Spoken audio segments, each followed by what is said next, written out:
on a trip around the world and back, and you won't have to move, you just sit still. Now let your mind do the walking, now let my body do the talking. Let me show you the world in my eyes. It's the vilest most excellent here, and thank you for checking out my video. I'm going to be talking about dualism and how it's really the religion of the elite, the Illuminists, the so-called Illuminati, and the various organizations that might fall under that umbrella term. You know, like the Freemasons, Knights Templar, Skull and Bones, Gnostics, which, you know, the Freemasons are just Gnostics. They just go by another name now. Satanists, which, you know, the Satanists, they have their Baphomet symbolism, which Baphomet is the very epitome of dualism. He represents about every dualistic aspect that you can think of. And, you know, there's a little bit of this in the New Age movement, and obviously in Wicca with its god and goddess worship. And, you know, this stuff is found all over the place in all kinds of worldviews, like Taoism and just Chinese philosophy in general with the yin and the yang. You know, that's dualism. But really one of the main focuses of this video will be me trying to show this elitist group, these Illuminati, how they put their religious beliefs directly into pop culture through movies, video games, and things like that. And, you know, I want to explain a little bit what their belief system is so that you can recognize it and see it for what it is, because it's a religion. It's their belief system, and just like any other religion or belief system, it can be evaluated and critiqued. And the reason no one's done that so far is because it's esoteric. It's hidden knowledge. They keep it secret for just this reason, to avoid it being utterly refuted. Because when someone takes their crazy religious beliefs, like Mormons or Jehovah's Witnesses, and they take them out into the public, what happens? Over a period of time, people just come along, you know, that have their own belief system, and they look at that, and they say, well, this part of it is just irrational, it doesn't make sense. And the same thing can be done with the Illuminati and their religious belief. So the first thing I'm going to do is explain what they believe, but also keep in mind, they don't just put it out there like it's just something you can watch and be like, well, there it is, that's what they believe. It's always secretive, hidden, esoteric, the way that they do things. It's, you know, it's sneaky even. And like I was saying, there's a few reasons for why they do that. One is so that no one can critique what they're saying, and then even when you do critique it, people think you're a madman because you're seeing these things in movies or whatever content they're putting it in. And another reason for keeping it hidden and secret is their ego. They think that they're special, they're the illuminated ones, the enlightened ones. Even while I'm recording this, I'm using like quotation fingers. But they take great pride in the fact that they have this special knowledge. And for people outside, it makes it more appealing actually when it's this mystery and this secret that you get to know. And it almost overrides the fact that it's utter nonsense, you know, that everything that they're saying is completely irrational. It overrides that, the fact that it's this hidden secret that you get to know. And so let me show you what they believe, and then after that I'll critique it like it should have been a million times by now. But let me define dualism really quick. In the way that they believe it, it means the equality of opposites. And not only that, it also means that the existence of one thing hinges upon the existence of its opposite. So it's almost like the two opposites are one whole. You can't have one without the other. Like you'll always hear them saying things like, you can't have good without evil, or you can't have light without dark. And so like the yin and the yang would be a perfect representation of that. You have these two opposites that form one whole, and that's how they view reality. That reality is made up of opposites, and that these opposites form our reality, and that if you took one of the opposites away, you wouldn't be able to have the other one. But most people who get into studying this kind of topic with the whole Illuminati and the many facets of that have already noticed these dualistic portrayals in the content that they're making. And I would say it goes beyond that. It's not just about the traditional dualism that most people are thinking about. It's not just about equality of opposites. It's not just about opposites balancing one another out. No, it goes beyond that. So what they believe is kind of like the Hegelian dialectic. So in the Hegelian dialectic, you have the thesis and then you have its antithesis. So you have something and then its opposite, essentially. But then in the Hegelian dialectic, it doesn't stop there. Those don't just sit there opposed to each other. In the Hegelian dialectic, you merge the two, the thesis and the antithesis, and you achieve synthesis from that. It's like you take the two opposites, you combine them and merge them into one. And don't get me wrong here, this isn't like the yin-yang, where you have, the white side and the black side, and there's a little bit of the yin in the yang, there's a little bit of yang in the yin. No, what they're talking about is actually commingling all of it. They would take the white side and the black side and just completely amalgamate all of it into one, so that you would almost have like a gray circle, and that's all that would be left. They're not talking about the balancing of opposites. They're talking about taking opposites and making them into one new whole. So that's the difference between your traditional dualism and what they're teaching. And they call this the Great Work. Aleister Crowley taught this, and people that influenced him and all kinds of people in the occult have been teaching this for a long time. That essentially, and here's the big kicker, the thing that they won't tell you, they believe that when you finish this great work, and what the great work is combining and merging, synthesizing all opposites into one whole. And they believe that when you complete this great work, that you'll achieve apotheosis, that man will become God. And even that in and of itself is the same dualism that we were just talking about. God and man are complete opposites, and that's what they're trying to achieve with the great work. They're trying to merge the two and make them one. But the crazy thing is how they actually plan to accomplish all this. And you have to view it through the eyes of Gnosticism, because like I said, they're Gnostics. And what Gnostics believe is the physical realm is actually just a construct. It's not the real realm. There's actually a realm above it filled with gods and goddesses. And the lowest of all the gods and goddesses, Sophia, created the demiurge. And demiurge means the creator. The demiurge is the one who created this construct, the physical realm. And they would say that he is the God of the Old Testament. And they would say also that he's a deceiver. He's trying to deceive mankind into believing that he's the only God. And actually, the Gnostics would say, there are many gods and goddesses above him. And actually, there's another realm beyond the pleroma, where the source God, I wouldn't even call him God because he's not a person, he's actually just a force. And essentially everything comes out from him. All those gods and goddesses down the line come from him. What they believe about the demiurge, though, is that he's dualistic in and of himself. He's composed of opposites. He's chaos and order. He's both evil and good. And so they'll view this one whole demiurge as if he consists of these two opposing forces, and the one side would be evil and order, which order to them is kind of a negative thing, and they view it as kind of a breach of nature, of the natural way of things. And then you have the good and chaotic side, and the evil and orderly side would be represented by Yahweh, the God of the Old Testament, who they more often refer to as Adonai, which Adonai is a Hebrew word that you're going to find over and over again in the Old Testament. It's the word Lord. It's the capital L, lowercase O-R-D, the all uppercase Lord, that would be Yahweh. And then they would see the personification of good and chaos as being, oddly enough, Lucifer. And this all goes back to that Lucifer mythos I was talking about in my Owl and Baphomet video, where the serpent is the hero in Gnosticism. He comes and he rescues mankind. He sets them free from their enslavement to Adonai. And I know some of you are probably thinking, like, how could anybody believe that? It's practically Satanism. And so I want to show some quotes from some high-level Freemasons who are very respected in Freemasonry. A lot of times people disavow Albert Pike, though, because his writings are so clear and right to the point that, they basically have to disavow him or else they look like Satanists. So don't be swayed by people who tell you that Albert Pike doesn't represent what Freemasonry teaches and all that stuff, because half the time the people who tell you that, They may be Freemasons, but they're probably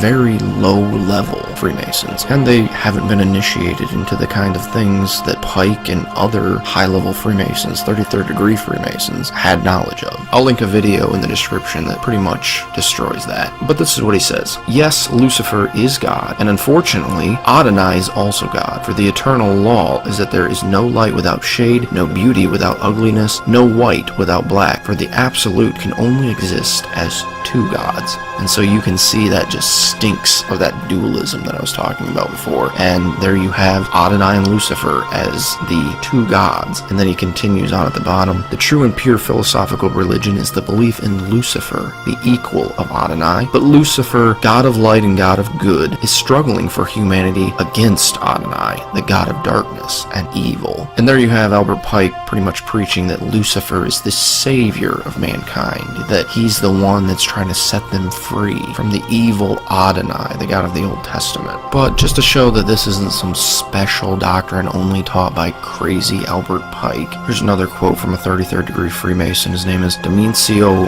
Margiotta. Hopefully I'm pronouncing that right. He says that Palladiism, which Palladiism would come from the Greek word Palos, which that's a Greek goddess of wisdom. She's basically synonymous with Minerva and Athena. And, you know, that connects back to my Owl and Baphomet video having to do with the Lucifer mythos and the whole flame of wisdom, and that's why they're calling themselves the Illuminati. They're illuminated, enlightened by wisdom that's from Lucifer. But he says Palladiism is necessarily a Luciferian rite. Its religion is Manichaean neo-Gnosticism, teaching that the divinity is dual and that Lucifer is equal of Adonai, with Lucifer the god of light and goodness struggling for humanity against Adonai, the god of darkness and evil. And so you see it's the same exact thing that Albert Pike was saying, but here even it goes a little bit farther. It's saying that it's dual, that they're one whole. They're not just these two separate gods. It's that they're one whole God together. They're dualistic. And that's one of the reasons they are trying to accomplish the great work. And like I said, the great work is synthesizing all opposites. And the reason they want to do that is because the demiurge's creation reflects him. It reflects his duality. So that this physical realm that we live in, the construct that he created, it essentially is made up of many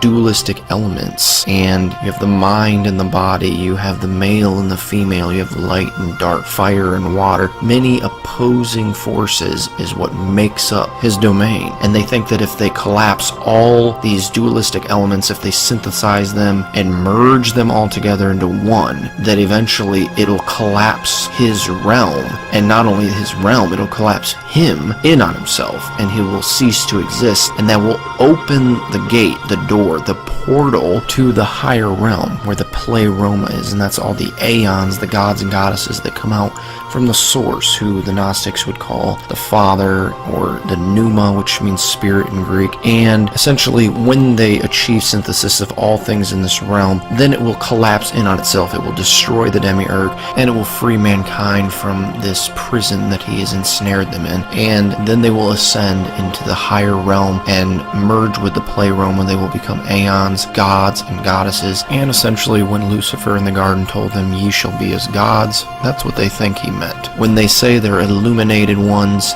that's what they're referring to. They have that knowledge. And this all comes from Sophia, which Sophia means wisdom. And she is essentially behind Lucifer in the garden saying that. And she sent Jesus with this gnosis to help us to escape the snare of the demiurge. And you would think that that's kind of odd that the demiurge would be in on destroying himself. But you have to remember that Lucifer is the chaotic side of the demiurge. He actually takes joy in destruction, in undoing things, in rebellion. And so he's actually rebelling against himself. And you also have to remember that Lucifer is the good part of the demiurge, so he sympathizes with the humans because he realizes that their enslavement to the demiurge is wrong, and so he actually wants to free them. And again, just to show you that I'm not making this stuff up as I go, I'm going to quote to you from a Gnostic text that was found at Nag Hammadi, and it's called On the Origin of the World, so you can go look it up for yourself. But it says this in there: she, and that would refer to Sophia, Sophia will cast them down into the abyss.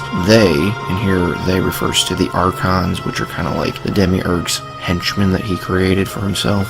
So they will be obliterated because of their wickedness, for they will come to be like volcanoes and consume one another until they perish at the hand of the prime parent. Prime parent there refers to the demiurge who created them.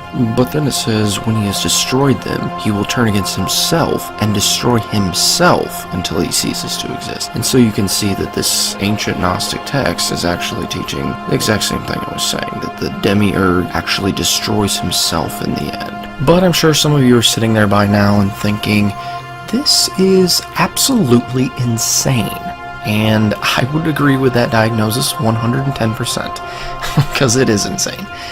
But I'm sure also some of you are a bit confused because this whole topic is pretty mind-numbing with the pneuma and the pleroma and Sophia, the demiurge. All these things may be new to some of you, and so I will leave a link in the description below to a video where Dr. Michael Heiser does like an 8-hour seminar on Gnosticism, and he explains all those things that I was talking about, the demiurge and the pleroma and the source, the father, pneuma, spirit thing, lots of other stuff. I know I said it's 8 hours, but in the introduction he goes over those things pretty quickly, and so the link will just be in the description. But now I want to jump into the section where I actually show you, by looking at the content that they actually create, like movies and TV shows and video games, that these are the things that they believe. Because it's a lot easier to simply say that they believe these crazy things than actually show it. And so I actually want to take a look at all these things that they're producing so that you can see they're putting these ideas into their content. And the reason that they are doing that is because they want to slowly indoctrinate more and more people. It's like when you tell a fictional story and it's nonsensical, at first people reject it offhandedly. But the more you tell it and the more you put it in front of them, especially in this way, like subconsciously, they're speaking and teaching you on a subconscious level that these things are not absurd, that it's not crazy to think this, and that's how they get you. They keep showing it to you over and over and over and over again, until finally, because you've seen it so many times, it starts to seem plausible, like that actually could be the way it is. That could be the truth. But in reality, it's just that same absurdity from before. It's just now been wrapped in something appealing, and that is your favorite movie, or your favorite game, or your favorite book, or your favorite TV show. So that essentially what they've done is they've sugarcoated this lie, this absurdity, that if you would have heard it on its own, you would have rejected it wholeheartedly. But now they bring it to you wrapped in bows, and you swallow the whole thing, sugar-coatedness and the poisonous center, the lie, the absurdity that you would have never accepted on its own. So to begin, just let me list here some content that is generally considered to have Gnostic elements in it. What I've tried to do here, though, is categorize them by each individual Gnostic element that appears in it. This is by no means an exhaustive list, but it should give you some idea of how prevalent this kind of thing is in Hollywood. I mean, a lot of these are huge, multi-million-dollar movies. You'll notice, though, that the most reoccurring theme is the Gnostic construct idea. I think the reason you see that one more than anything else is because they use it as a kind of fear tactic to manipulate people. I mean, think about it. They're propagating this fear of being trapped in some kind of uber prison. I mean, that's probably a huge reason for the explosion of Orwellian-type movies in general. They achieve that same kind of fear without the obvious Gnostic overtones found in these movies I've listed. It's all about creating a fear-filled atmosphere, though, so that eventually they can cash in on that by revealing what they'll call the true Orwellian nightmare, the universal Big Brother, which would be the construct. They're basically embedding in people's minds this overwhelming urge to escape, even before they really know what they have to escape from, or whether they're actually even trapped in the first place. And this really sets up people to more readily accept Gnosticism, since Gnostic teaching then becomes the cure to the disease that the Gnostics intentionally infected the public with in the first place. But I want to single out some of these that I listed and show how some of the deeper things that I talked about are actually expressed in them. I don't really have time to touch on them all. This video is probably going to run long enough as it is, so I'll leave a link in the description to Good Fight Ministries video called Hollywood's War on God, which is all about exposing Gnosticism in movies. So check that out if you're interested in more stuff like this. So the first movie I want to jump to is The Matrix, which it's actually a trilogy of movies, but as most of you probably already know, it all starts out with the main character Neo being unknowingly trapped in a type of computer simulation of Earth known as the Matrix. It's even called a prison for the mind by one of the characters. Like everyone else, you were born into bondage. born into a prison that you cannot smell or taste or touch. A prison for your mind. But you have some duality symbolism sprinkled throughout the Matrix movies, like checkerboard flooring, the famous red and blue pill scene from the first Matrix, and one character even wears yin-yang earrings in the third movie, which is significant when you realize the Gnostic character she's playing. But you have the demiurge from Gnosticism making an appearance in the second and third movies. The character called the Architect is essentially this machine or program that's the creator of the Matrix and who has enslaved all mankind within it. Though in the second movie he actually speaks about a co-creator. I am the Architect. I created the Matrix. The Oracle. If I am the father of the Matrix, she would undoubtedly be its mother. And she's actually the one I mentioned who wears the dualistic earrings, the yin-yangs. But these two co-creators seem to portray the Gnostic belief in the dual demiurge that I was talking about before. But what's more is that the name Architect for the demiurge character is pretty telling and more than appropriate, since demiurge can be translated into many English words like architect. For example, it could be translated as fashioner or artisan, craftsman, creator, designer, and plenty of other synonyms of words like those, which would obviously include architect. So architect is definitely one way to refer to the Gnostic demiurge. But even more telling is that the Freemasons, who as I said in the beginning are just neo-Gnostics, neo meaning new, but they actually refer to the demiurge as the Grand Architect, so it would seem that at least some Gnostics prefer the translation.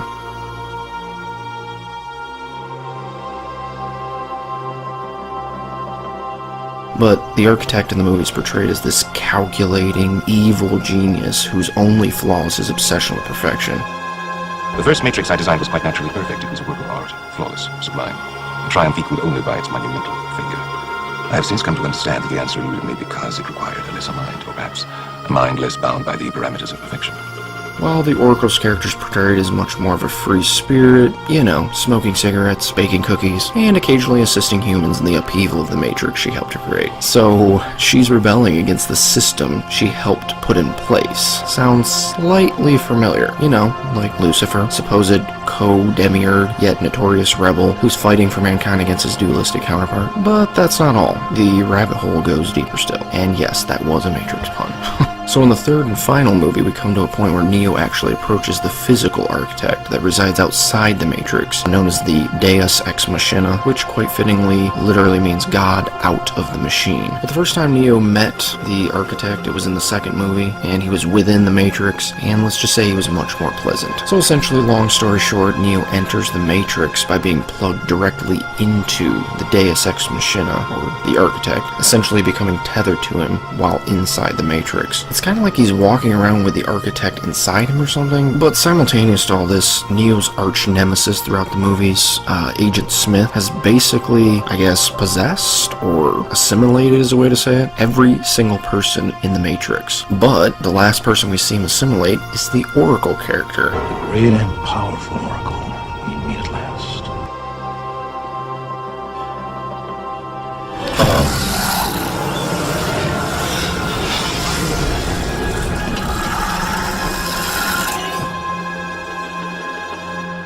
So essentially both Neo and Smith in the Matrix have become the host bodies for the two aspects of the dual demiurge. Then there's this huge fight between Neo and Smith, and in the end, Agent Smith assimilates Neo, and he merges with him in a sense.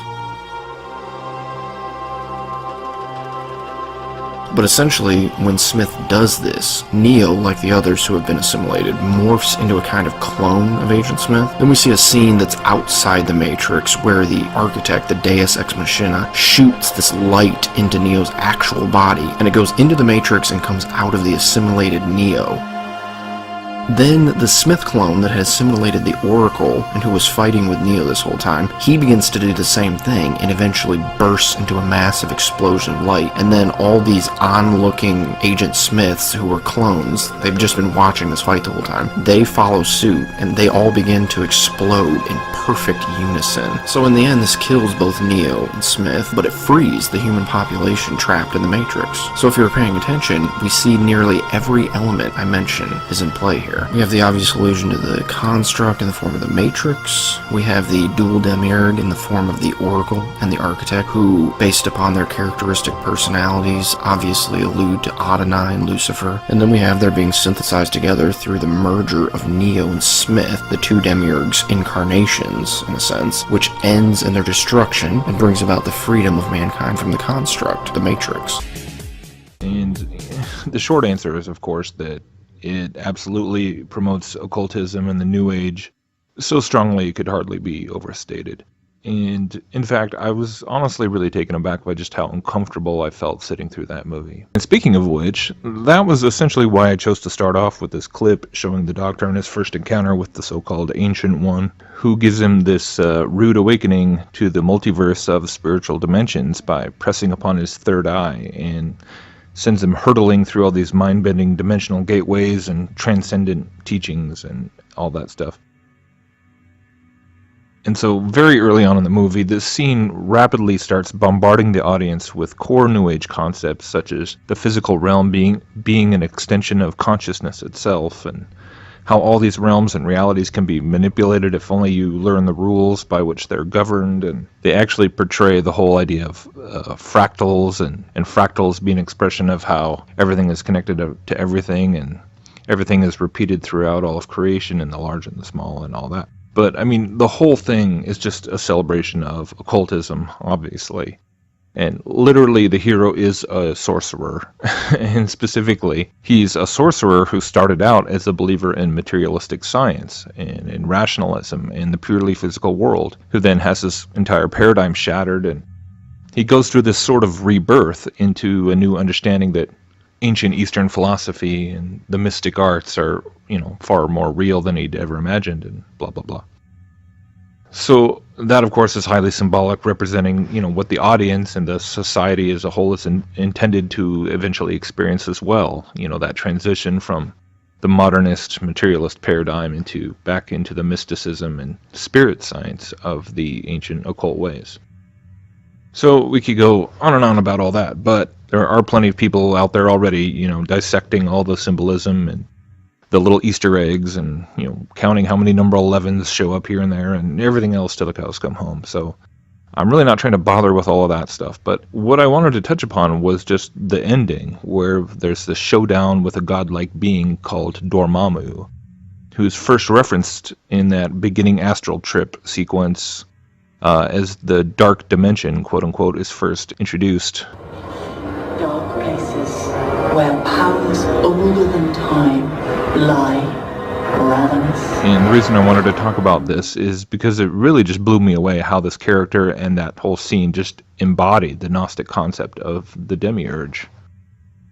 Now, before people start typing up elaborate comments to educate me on one way or another as to how I don't properly understand the demiurge, I'll say that let me just tell you right now that I fully understand that there's not a monolithic agreement amongst modern Gnostics as to what exactly the demiurge is or what it represents. And, some believe it's an actual real being, and others believe it's just a concept or, a character, an archetype. Some believe it's the creator himself, and that the creator is indeed evil and tyrannical, and others believe that it's but a very ancient and powerful godlike being who's not the creator, but more of merely an organizer or an agent used in the construction and articulation of the creation. Other Gnostics will say things like, well, we're all the demiurge in a way, meaning that they equate the demiurge with the inner ego, the traits of selfishness and dominance, and something we must learn to deny in ourselves, and etc. But regardless of whatever specific views that various self-pronounced Gnostics might have of the demiurge, there's still enough of a commonality and a general construct of the idea that we can see that it does indeed factor into the broader mystery school belief system. And as I wanted to point out today, it's something that we can actually see being represented in Hollywood all over the place, once you start to recognize it.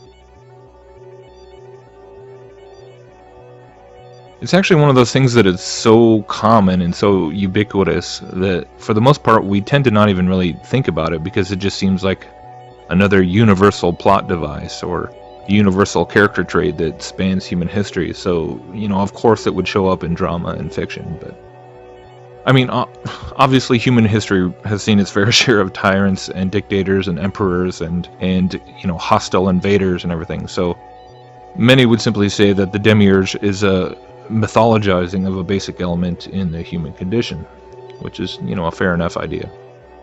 But, when you look at something like Dormammu in this Doctor Strange film, it really does take it beyond just such general ideas about humanity, and what we see is this very direct, very specific portrayal of an ancient godlike being from another dimension who is bent on conquering and ruling all the realms, all the worlds, all the dimensions of existence. Okay, so spoiler alert. All right. In this movie, the occult superhero Doctor Strange defeats Dormammu, not by actually fighting him directly, because that would be impossible since Dormammu is apparently far too powerful to be defeated in direct confrontation, but rather because Doctor Strange is clever enough to sneak in a magical device into the Dark Dimension, a magical device which carries a piece of time inside of it. He's able to sneak time into the timeless, eternal Dark Dimension. Suddenly the befuddled Dormammu doesn't know what to do, and having been outwitted by this petty mortal who trapped him in a time loop. So while that might sound kind of silly, it actually very much resonates with a core underlying Luciferian concept, where God himself is viewed as a being who, though he might be all-powerful, or at least view himself as all-powerful, he's a being who can and must be defeated some way, somehow, because ultimately he is the real threat. God himself is ultimately the bad guy. He's the Satan figure in the Luciferian Mystery Babylon worldview. In their minds, God is the invader. God is the bloodthirsty, maniacal, tyrannical, psychotic, galactic despot, seeking to enslave humanity. In their minds, the return of Jesus is an alien invasion, a hostile act of aggression, and an attack that must be stopped at all costs, using whatever technological and metaphysical means necessary. And so the more we see this kind of theme appearing in films, television, gaming, books, etc., the more alarming to me it becomes, because we start to realize that indeed the media propaganda machine is very much being utilized to instill this segment of the Luciferian belief into the minds of humanity as a whole.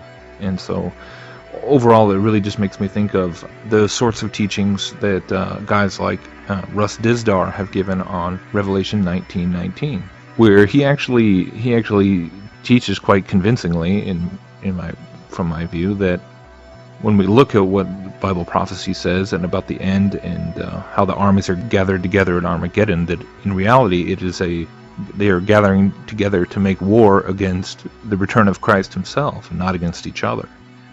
That was a pretty staggering idea when I first came across it several years ago, since I had never heard that idea my whole life when it came to Armageddon and the end. But the more you really look at what Revelation 19 says, and then consequently compare that to all the propaganda and to what the Luciferians themselves seem to believe and seem to be preparing for in a whole host of ways, it really does all kind of line up. Another movie that shows similar elements to these is Tron Legacy. So in this one you have the creator of what's called the Grid, whose name is Flynn, and at one point he's even called a deity. Together, we have achieved a great many things. We have created a vast, complex system. We have rid it of its imperfection. Not to mention, rid it of the false deity who sought to enslave us. Heaven clear! Where are you now? But then you have his co-creator, Clue, who Flynn actually made to help him, quote, create the perfect system, which is referring to his task of maintaining the grid. And this so-called grid is essentially a digital universe within a computer. So clearly in that you have the construct idea again, and with Flynn and Clue, you have the dual demiurge concept as well. But eventually Flynn's co-creator, Clue, backfires on him, and he ends up betraying him because of his obsession with perfection and order. Yet, counter to this, Flynn is portrayed as another free-spirited type hippie guy who's constantly spouting Buddhist philosophy. So he, like the Oracle, would seem to portray the Luciferian, chaotic half of the demiurge. Chaos. Good news. There's also this dualistic color scheme of opposing oranges and blues that's all throughout the movie. And of course, orange characters are always bad guys, and blue characters are always good guys. But Clue, after his betrayal, always appears in orange, and Flynn always appears with this blue theme. So anyway, after Clue's betrayal, Flynn becomes trapped in the grid, and then his son also finds his way and becomes trapped. And in the end, the only way his son is able to escape the grid is by Flynn merging with his co-creator, Clue, a process referred to as reintegration in the movie. How can he be so afraid of his own creation? I mean, he built Clue. Why doesn't he just end him? He could, but it would require reintegration. Yeah, all right. Flynn would never survive the event. It would mean the end of them both. And to reintegrate literally means to bring together or to combine divided parts into a single whole, which is obviously the synthesis idea again. But when the two dramatically reintegrate with one another at the end, as expected, they both die by this massive explosion, which ends up destroying the grid and allows for Flynn's son to escape through what's called, quote, the portal in the movie.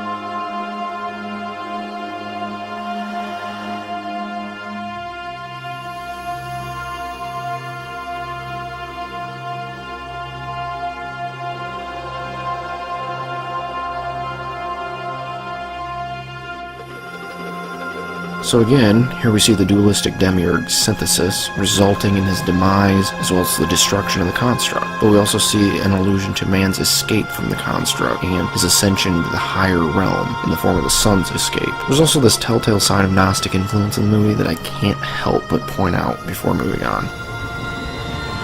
Head towards the light, Cora. This is a sign from the pleroma that you can come back. Just follow the light. Isn't that a nice phrase we've all heard in our culture? Follow the light. It's Gnostic. You follow the light and you will make it back to the pleroma. But another film with some of these same elements is the Lego Movie. The movie is centered around a Lego character named Emmett, who is supposedly the chosen one, or something. But he runs around throughout the movie with his little Lego friends, trying to stop this evil Lego villain called President Business, who's also called Lord Business. As you can probably guess, it's more of a kid's movie. But we find out at one point that the Lego universe that the movie has taken place in up to this point is actually just this huge Lego set in the basement of some guy's house, and that all the Lego characters that appeared up till now are just Lego figurines in this guy's massive Lego set. So in that we have this allusion to the construct in the form of the Lego world this guy has made in his basement. Then our world plays the role of the pleroma, that is, the higher realm again, which in this higher realm we have the creator of the Lego set, or the demiurge, if you will, played by the comedic actor Will Ferrell. He's really just what looks like an average business guy who seems to have an addiction to Legos, but he's literally called the man upstairs a ton of times throughout the movie by these Lego figurines, which is an obvious allusion to him being the god figure to these inhabitants of the Lego universe. If the man upstairs chose him to be the special, there must be a reason. Who's the man upstairs? See? He doesn't even know about the man upstairs. Doesn't he have like super gross hands that look like they're made out of big pink sausages? Like eagle talons mixed with squid? Wait, you've seen The man upstairs.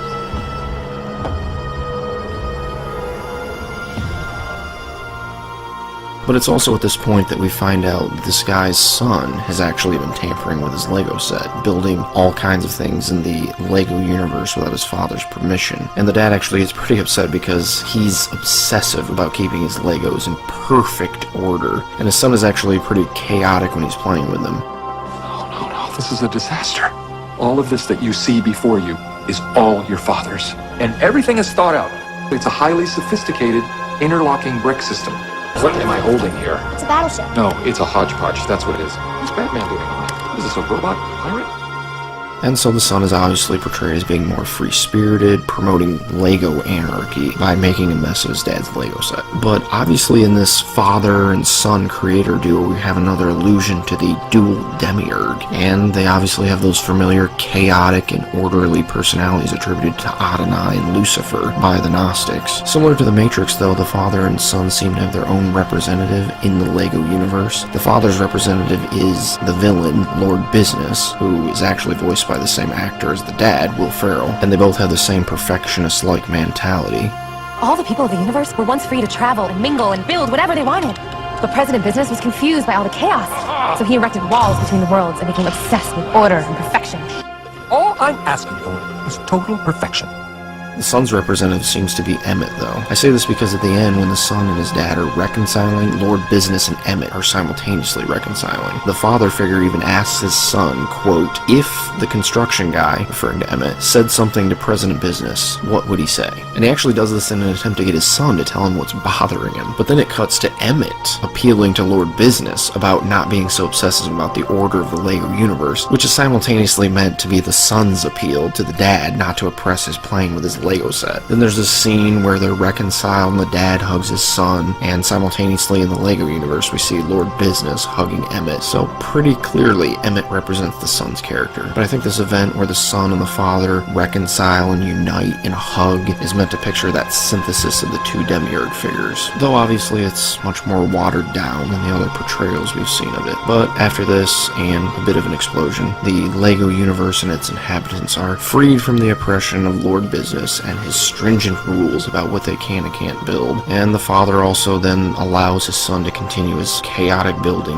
with his Lego set. Really, I could do an entire commentary on this movie explaining how Luciferian it is, but for time's sake, I'll just outline the allusions to the elements we've been discussing. So we saw the construct portrayed in the form of the Lego universe. We saw that its Lego inhabitants were oppressed by a perfectionist-type Adonai character who's actually called Lord throughout the film, Lord being the literal translation of Adonai. We also had his son playing the role of the chaotic rebel and co-creator Lucifer, together the two representing the dual demiurge figure that we've discussed. And in the end, the two are unified, which frees the Legos and the construct from oppression. And so yet again we find many of those same elements here. But the last one I'll mention briefly is actually a video game from the Elder Scrolls series. Elder Scrolls is probably best known for its 5th installment called Skyrim, but the game I'm going to address is the 4th installment, Oblivion, specifically the Shivering Isles add-on. And an add-on, for those who don't know, basically means it wasn't a part of the original game when it first came out, but it was released later as a downloadable addition to the game. So the add-on's name, Shivering Isles, actually refers to the location where the events of the storyline take place. It's essentially this island that the player reaches by teleporting out of the original game world and into the so-called Oblivion realm. Oddly enough, though, the island is highly dualistic in nature because it's actually split into two opposing halves. One half is called Mania and the other Dementia, and the Dementia side of the island is always gloomy and filled with bogs and marshland and stuff like that, while the Mania half of the island looks like this beautiful, lush forest and fall. I mean, even many of the enemies you find are actually color-coded to match the specific region they inhabit. So you may find the same monster on either side of the island, but it will be darker colored if it's in Dementia and lighter if you find it in Mania. But there's even this dualistic city at the center of the island, and it's split right down the middle between the two districts called Bliss, which is the Mania half of town, so it's always bright and cheery. But then there's Crucible, which is the Dementia half, so it's pretty much like a sewer runoff. And then there's the Palace Grounds part of the city, where the dualism continues, and again it's split right down the middle between the two districts. Then there's the Throne Room, which you can see is also highly dualistic, but in it sits the ruler of the Shivering Isles, Sheogorath. And Sheogorath in the game is actually what's called a Daedric Prince, which is essentially a deity of sorts, but specifically he's referred to as the Daedric Prince of Madness, which makes perfect sense because he's quite insane and has an odd obsession with cheese. Time for a celebration! Cheese for everyone! Hence he's actually called the Mad God many times throughout the game. Beyond that, his personality is that of a lover of chaotic mischief and disarray, and what's more, he's actually the creator of this dualistic island. So here again we obviously have allusions to the demiurge and his creation, the construct. But as with the others, the Gnostic overtones don't stop there. So the player, pretty soon after beginning the Shivering Isles storyline, finds out that the island and its inhabitants are in danger from some enemy of Sheogorath's. This enemy is called Jigalag, and he's supposedly the Daedric Prince of Logical Order. The Daedric Prince of Order. Or biscuits. No, order. and he actually plans on capturing the island, destroying it, and then recreating it in perfect order. And so again, we have what seems like the Gnostic portrayal of Adonai and Lucifer in the form of these two enemies, one being the chaotic rebel and the other being this obsessive perfectionist. And yet the plot thickens. The player eventually learns that Sheogorath and Jiglag are actually the same person. So Sheogorath, the Prince of Madness, at the end of every supposed era, in werewolf-like fashion, he turns into this Prince of Order Jiglag, and he destroys his own creation in the hopes of re-establishing it in perfect order. Sheogorath is dead! All shall crumble before Jiglag!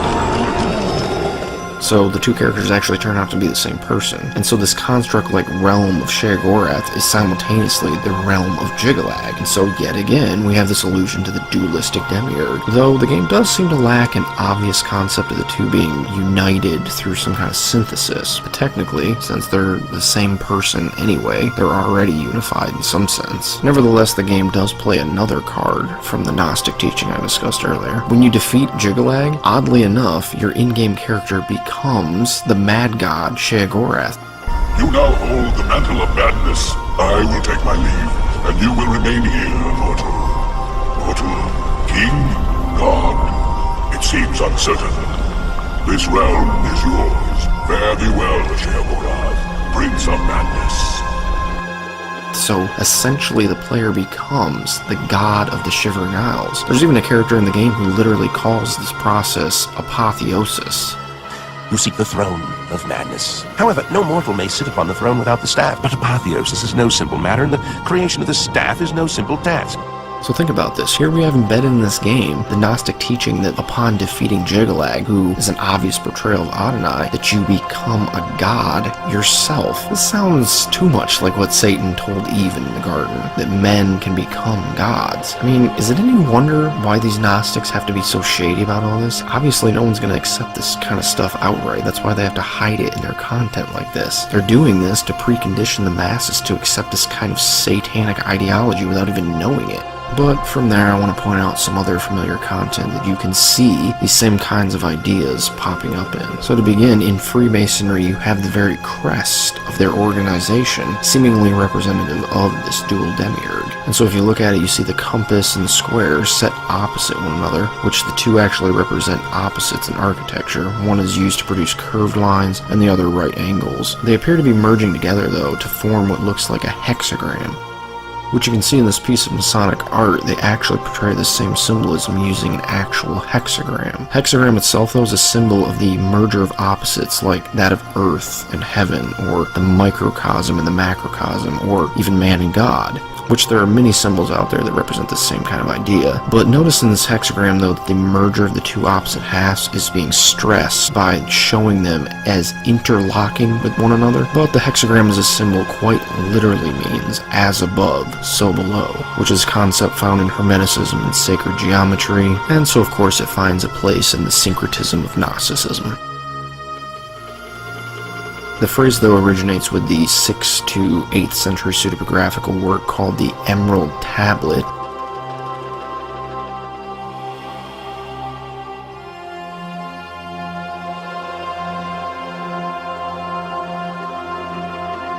Second line of which reads, "That which is below corresponds to that which is above, and that which is above corresponds to that which is below, to accomplish the miracle of the one thing," which this seems to be alluding to the merger of the microcosm and the macrocosm, as I mentioned before, apparently for the purpose of accomplishing the, quote, one thing. Strange way of putting it, but it seems to be saying the below and the above are unified to become one whole, which is obviously just another occult teaching about the great work. But back to the Freemasonic seal, and you can see the capital G in the center of the compass and square, which stands for Grand or Great Architect. And as I mentioned earlier, architect is synonymous with the word demiurge, being an appropriate translation for it. I also get the sneaking suspicion, though, that it may double as an abbreviation for the great work, which would also also be well represented by the merger of the opposing compass and square, which in the end the purpose of the great work is to synthesize smaller opposing forces leading up to the ultimate synthesis of the demiurge. So really, either way, it's an allusion to the same thing.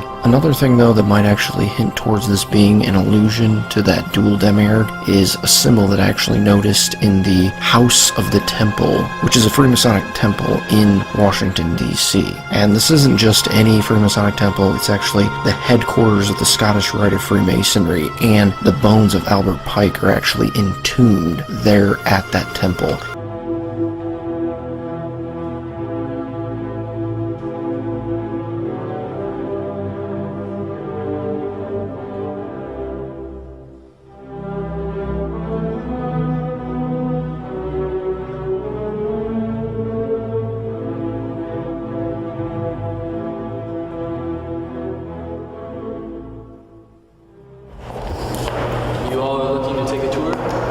Yes, please.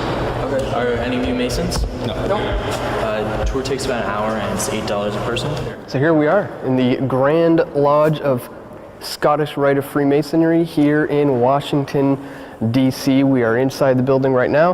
Going to take a little bit of a tour, check out some of the scenery in here. This is Albert Pike.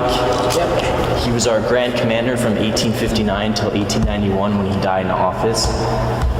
The reason why he's so significant is because he rewrote the rituals of Masonry and he rewrote the code book, Morals and Dogma. We have his body downstairs. Was there another kind of Grand Commander before Albert Pike? Yeah, there were several Grand Commanders before him, but he's the most prominent. He died at 82 years old, and so we asked every Grand Commander to step down when they're 81.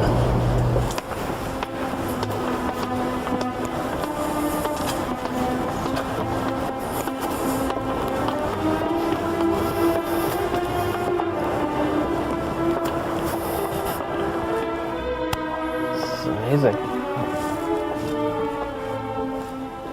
Check this out. I was rather blown away by the really the occult significance of the architecture inside the building. We were shown one of the main ritual rooms where they conduct their rituals, where only members of the 33rd degree are allowed in there, and the tour guide himself didn't seem to know a whole lot about the actual symbols and the meaning behind some of the symbolism. So we call this room our temple room. It's not actually designed to look like a Christian temple. You'll notice the dome above us. It weighs 330 tons, and there's only steel found at the base of it. The reason why there's a hole or an oculus is because Masons believe anything that is perfect must be created by God. There are 33 chairs in this room. There are 33 degrees in Scottish Rite Masonry, 33 states in the southern jurisdiction, so that's why you'll see the number 33. All the wood in this room is from Russia. It's Russian walnut. The altar in the middle of the room is black marble quarried from Lake Champlain in New York. And the Hebrew writing in the middle says, God said, let there be light, and there was light. So there's 3 with 1 missing, it looks like. Is this the I don't know exactly. North, south, west, and the east is missing, or? No, that would be the east. That would be the east? Because that's north. Right. I don't know why that is missing, actually. I asked him why there were only 3 lights at the altar, and he said he wasn't too sure why, but there are 3 because 1 represents the east, 1 represents the west, 1 represents the south, but in Masonry, the north is the place of darkness. And of course, according to the Bible tells us that the north is where God resides.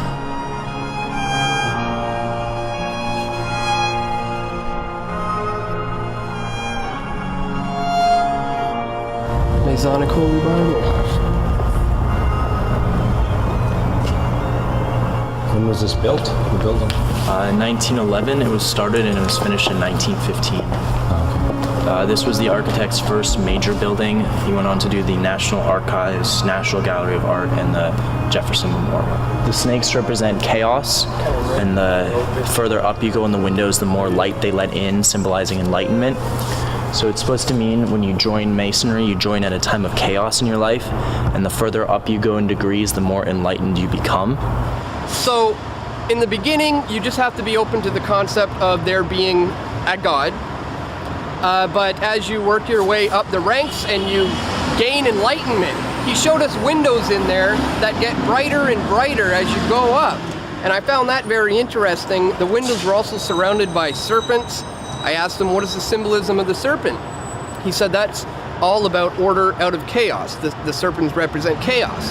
And that is the motto of Freemasonry, really, is order out of chaos. This is precisely how they can gain their control. The pillars are 30 tons of Windsor granite, quarried from Indiana, and the velvet is 400 pounds of Italian velvet.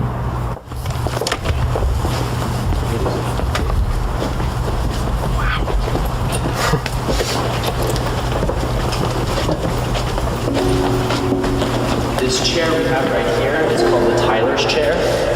The man who sat here held a sword ceremoniously. It was his job to guard this room during council sessions to make sure people didn't listen in. Of course, we have the sword downstairs, and it's not sharp. I don't think he had to hit anyone with it, but you never know. And know thyself is a quote from Pythagoras. It's a quote that Masons take to heart.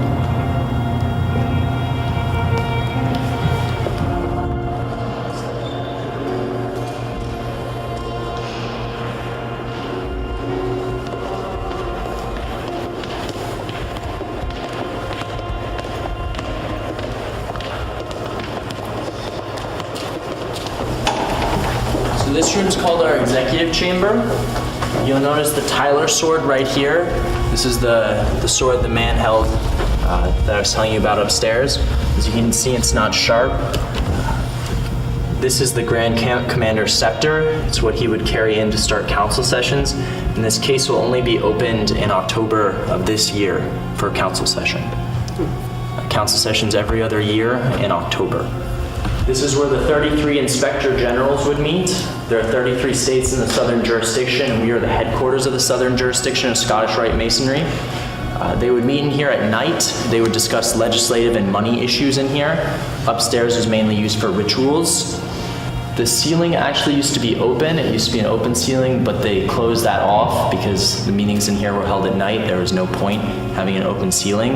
And the reason why there's a Bible, a Quran, and a Torah on the altar here is because you don't have to believe in Jesus Christ. You can be any religion just so long as you believe in God and be a Mason. These are just the holy books our leaders pray to. The reason why they have the Quran and the Bible and the Pentateuch is because, as he said in his own words, you don't have to believe in Jesus Christ. You just have to believe in the idea that there is a God.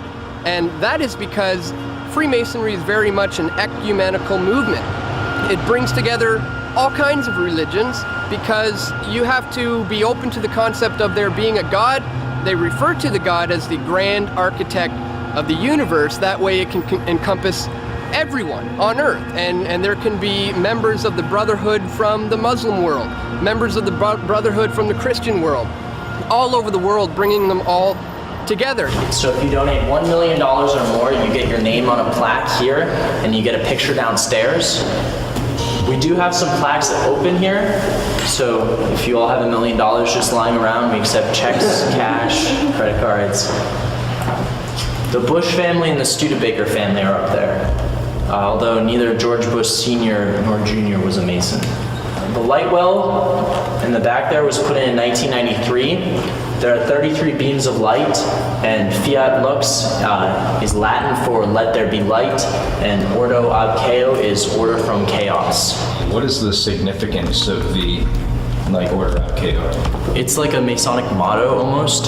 So when you join Masonry, they say your life is in chaos, like you're not orderly. Mm-hmm. But the further up you go in Masonry, the more order you gain, the more enlightenment you gain.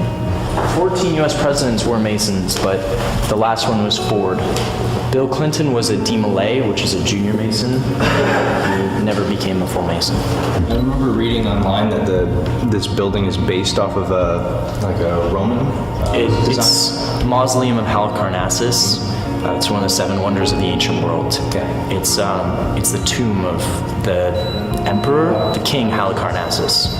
And on either side of our pillars of charity are our crypts.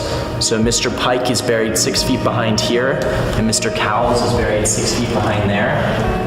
Mr. Pike was moved here in 1944. We were fighting World War II at the time, so there was no mayor of Washington, D.C. So we had to ask the U.S. Congress if we could move his body across state lines. So it took an act of Congress to bring Mr. Pike here. Mr. Cowles lived in this building. He was our Grand Commander in the first half of the century. He lived in this building, he died in this building, and he wanted to be buried here. I've been told that these 2 men roam the halls as ghosts. I've not seen that, but if you do see them, let me know. Albert Pike is a main component of this building. We were shown statues of Pike. We were shown where his body is entombed inside of here. And Albert Pike is also the one who wrote Morals and Dogma. And he very openly talks about who the true God of Freemasonry is. And in Morals and Dogma, he mentions that when you look to the light, as they told us over and over again, Masonry is about finding the light. And Albert Pike, which he clearly is highly revered, tells us in his book, Morals and Dogma, that the light bearer is Lucifer. So this room houses our Albert Pike collection. Not only was Albert Pike our Grand Commander from 1859 until 1891 when he died in office, he was also a well-known teacher, lawyer, explorer, and Confederate general. He fought for the South during the Civil War because he thought the South would treat the Native Americans better. He was born in Massachusetts, but he did not fight for the North. All the books you see in this room are from his personal library, and he wrote about half of them.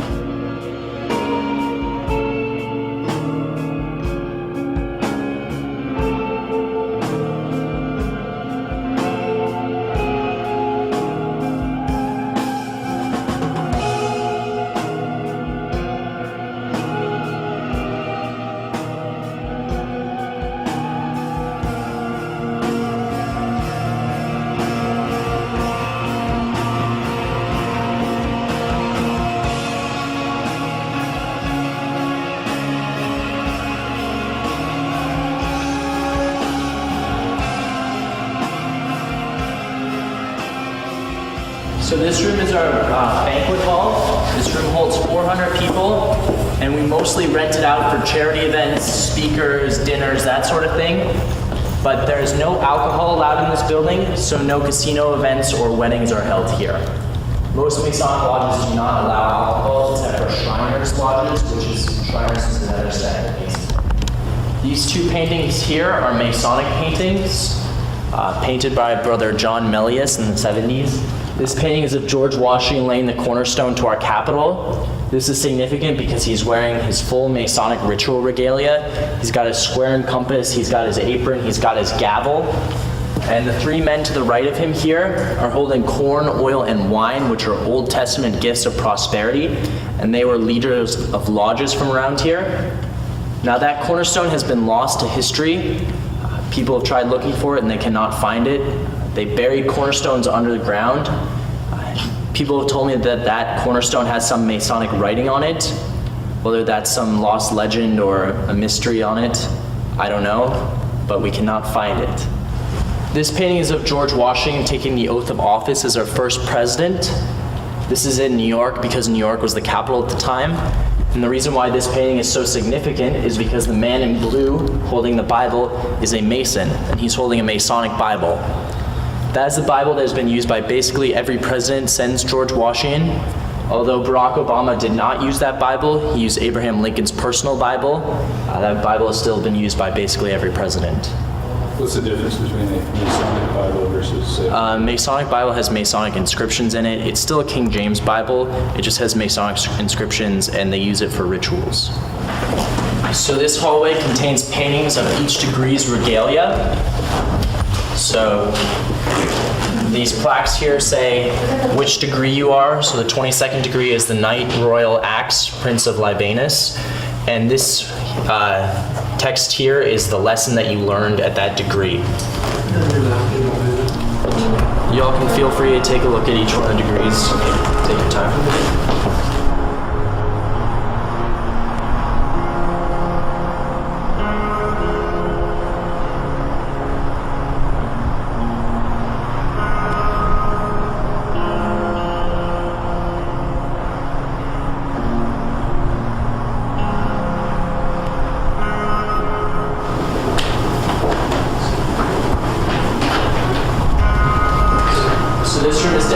Masonic philanthropy.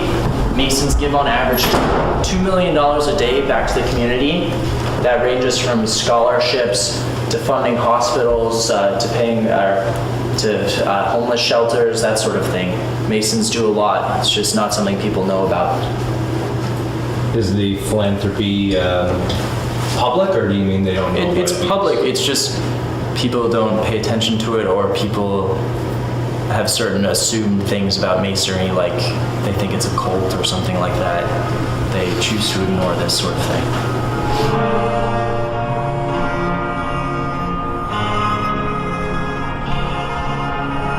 This room in here contains international books, so minutes or notes from lodges around the world, they get sent to us and we categorize them.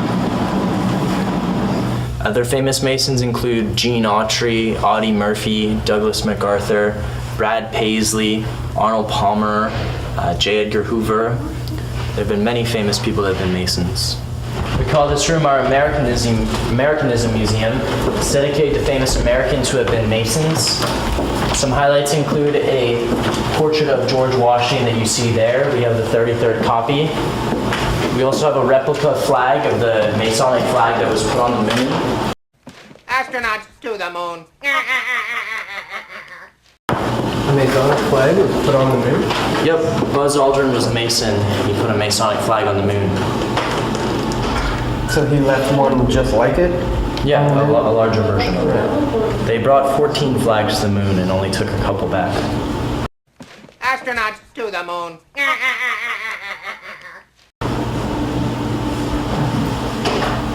I've only ever seen pictures of the American flag. Stuff you don't know. Yeah.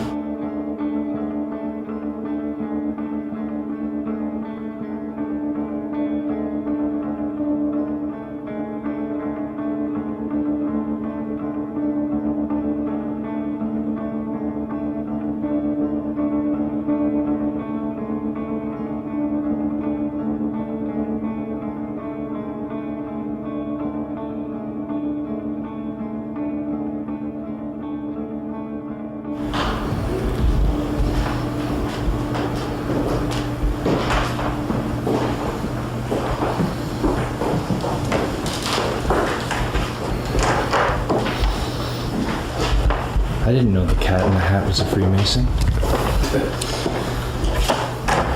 Was Dr. Seuss a Mason? No, he was not. This is just for kids. Oh, okay.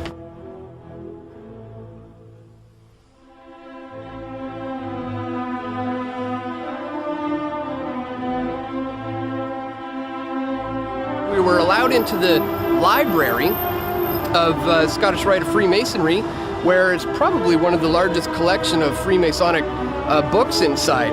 I don't know what else to say. I'm rather blown away, and it was quite the experience. I could almost feel the creepy, evil energy coming off of this place just from being inside.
And so yet again, those Freemasons who want to disavow Albert Pike, I mean, they have that to wrestle with, that Albert Pike is actually entombed at such a highly recognized Freemasonic temple there in Washington, D.C.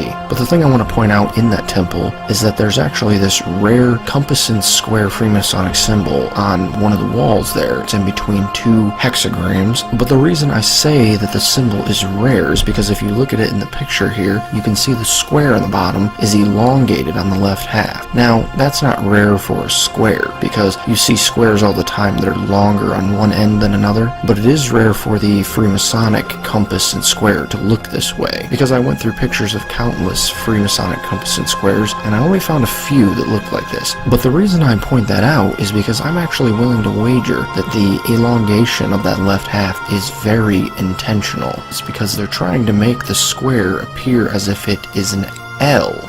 And the reason they're doing that is because they're abbreviating for one half of the demiurge, Lucifer. And then the top half of the seal would allude to the A in Adonai. And so there you have Adonai and Lucifer merging together. And I'm sure there's probably some Freemason watching this saying, that's not at all what it means. And I would say to that, well, how do you know? It's a secret society that keeps secrets, even from its own members. I mean, look at the highest degree you can earn. It's literally called Sublime Prince of the Royal Secret. You really think you know the, quote, royal secret that the 32nd degree Mason has privilege to? I'm willing to bet you don't. In fact, I'm willing to bet even the 32nd degree Mason isn't privileged to know all the secrets of Freemasonry. Matter of fact, I'm willing to bet a Mason learns something new with every single rank he gains. So I really don't want to hear Freemasons pretending to speak in some kind of place of authority about Freemasonry, because frankly, you voluntarily had the wool pulled over your eyes as soon as you joined a secret society. They keep secrets. That's their thing. What makes you think they don't keep secrets from you?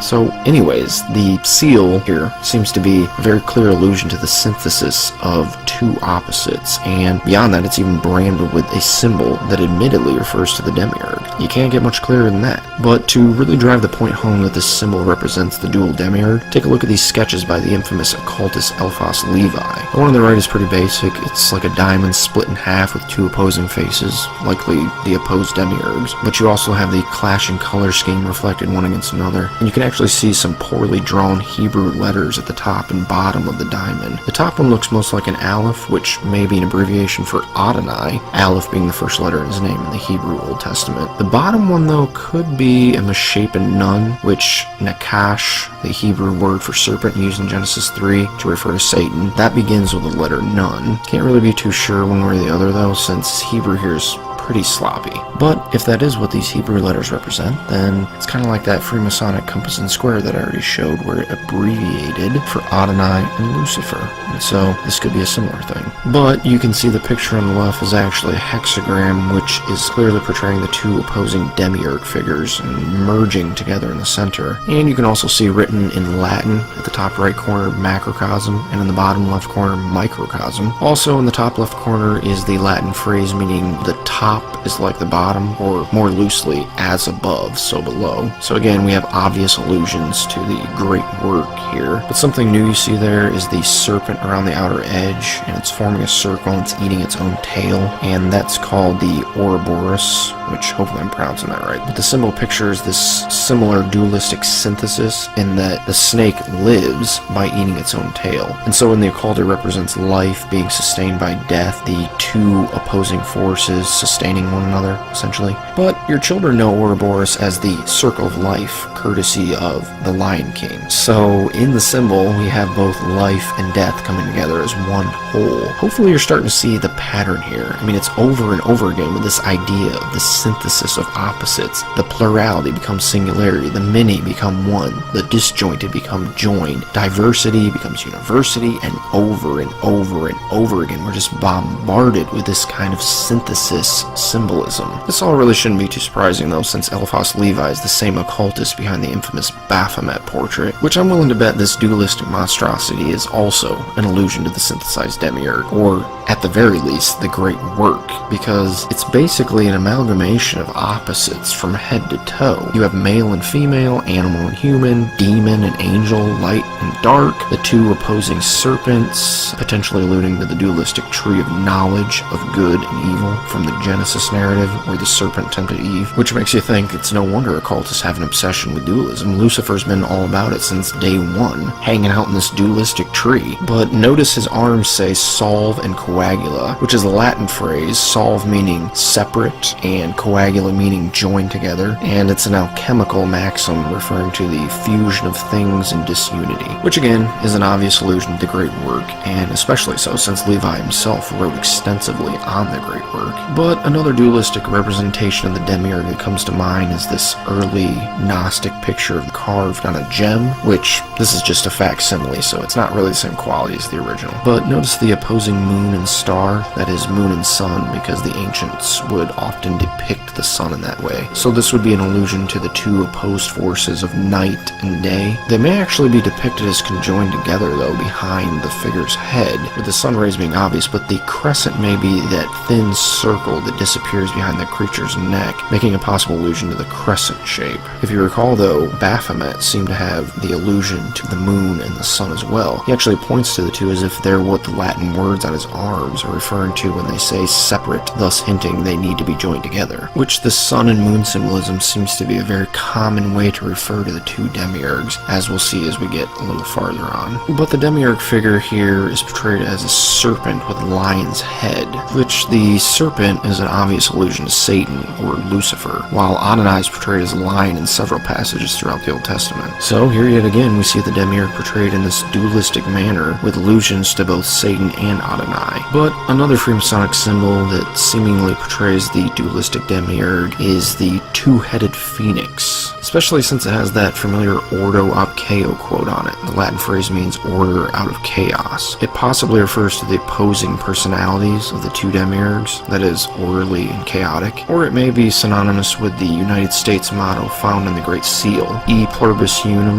meaning out of many one, which sounds oh so familiar again. This is clearly just another allusion to the great work. I mean, you have the combining of a plurality of opposites into a single whole, and so this is likely what the slogan ordo ab chaos refers to as well. That is, creating an orderly state of oneness out of a mass chaotic state of opposites. But there's also the two pillars in Freemasonry, and I think here again we have another allusion to the dual demiurge with these, which often you have the two pillars portrayed in this opposing fashion to one another, one pillar being colored white and the other black, or on some rare occasions one pillar will be red and the other will be blue. And the two are actually based off the two biblical pillars named Boaz and Jashan that are located outside of Solomon's temple, though in the Bible they're not really depicted as being dualistic in a clear way. In fact, they're barely mentioned at all, really. Another thing about the pillars is the familiar sun and moon symbolism we spoke briefly about before. The two are very often hovering nearby the two pillars, with the sun characteristically near the left pillar and the moon near the right, though in some cases they rest individually upon their corresponding pillars. And as you can see in this Freemasonic art, the arch is actually made up of several opposing blocks meant to counterbalance each other's weight until the last block can be placed right there in the center. This all likely represents the process of the great work being carried out. The farther out blocks represent smaller micro opposites that must be synthesized in order to reach the eventual macro synthesis of the demiurge. Something worth note here though is that the Masonic quote royal secret that I talked about earlier probably relates to this royal arch and what it represents. That is the goal of the great work, the synthesis of the demiurge. And so the Freemasonic royal secret probably refers to that. And so you got to get all the way to the 32nd degree to get this kind of knowledge. And so I can't blame the Freemason who hasn't heard of this before. But I'll touch more on the royal arch here in a moment. And so what's symbolized by the placing of an arch upon the pillars is that it goes from just being these two random pillars to creating a doorway or gateway for someone to pass through, which pictures the opening of the portal for the ascension of man, which relates back to what we discussed before, where the two demiurges being synthesized opens the portal for escape from the construct. This same kind of concept though is also pictured in the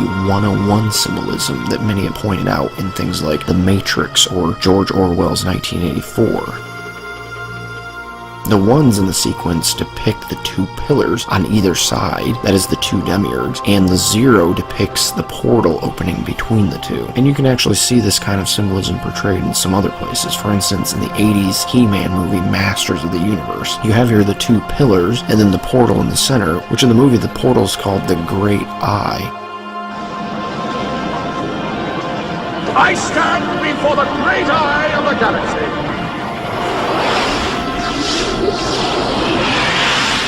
More than man, more than life,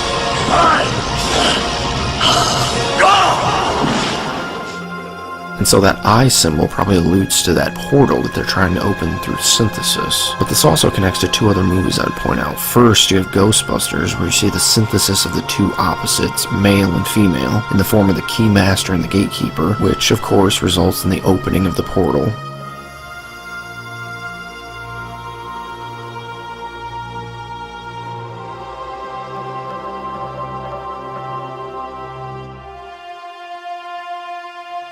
And we also see the Gatekeeper and the Keymaster seemingly depicted as two pillar figures along with the many other pillars in front of this infamous Illuminati pyramid. But then the portal opens right between the two around the center of the pyramid.